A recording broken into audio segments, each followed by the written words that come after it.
Wait of Titan স্পিকারম্যান note in generated.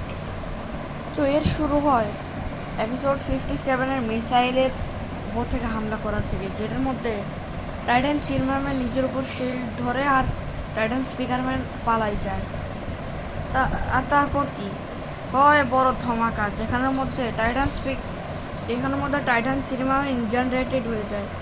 সেখানে Titan স্পিকারম্যান আবার ফিরে আসে, কিন্তু সে আসি দেখে যে টাইটান ক্যামেরাম্যানের অবস্থা খারাপ। সে কইল যে তুমি যদি আমার মতন ভাগতা তাহলে বাঁচতা, আর নাইলে আজকে এভাবে তোমার মার খাইতে হইতো না। সে বলল যে আমার কাছে তোর শিল্ড ছিল, তো এটা কি তোমার ভুল হইল না আমার ভুল? তো সে বলল কথা তো তোমার ঠিকই।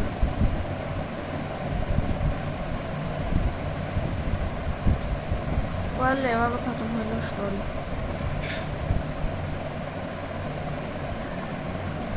স্টোরি খতম হইল না। টাইটান ক্যামেরাম্যান বলল কিরা আমার তো অনেক বডি পার্ট নষ্ট হয়ে গেছে।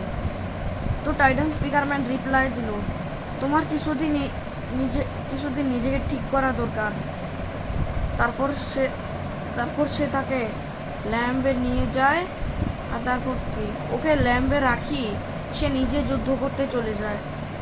কিন্তু এখন এক টাইটান শহীদের পুরো মুডে চলে আসছিল। বল এভাবেই খতম হয় এই এপিসোড।